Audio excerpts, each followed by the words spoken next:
তো আমরা চেষ্টা করছি সেটাকে যদি ইজিয়ার করা যায়, কারণ আলটিমেটলি দেখুন এটা 11-12 পাতা যে ইনফরমেশন, সেই ইনফরমেশন দিলেই যে আপনি অন্নপূর্ণার ভান্ডার পাবেন সেটা কিন্তু নয়।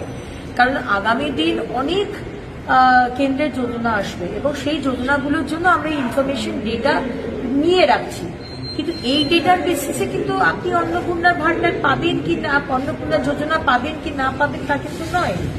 সুতরাং এখানে ভয় পাওয়ার কোনো বিষয় নেই।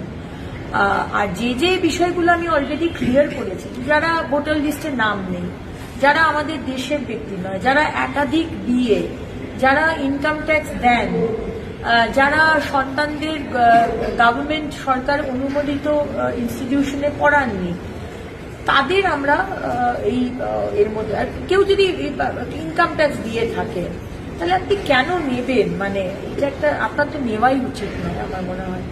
তো এটা আমরা দেবার তো কেউ নেই, এটা তো মানুষের টাকা, আপনাদের টাকা, আপনারাই আপনাদের দিচ্ছেন।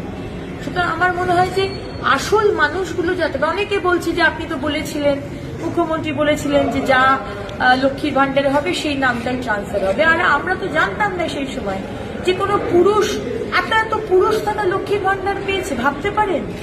এটাকে আমি চাইবো যে আমাদের টাকা, আপনার টাকা পুরুষরা পাবে? তাহলে কার্তিক ভান্ডার বা গণেশ ভান্ডার করা উচিত ছিল, লক্ষ্মীর ভান্ডার নামটা দিলেন কেন?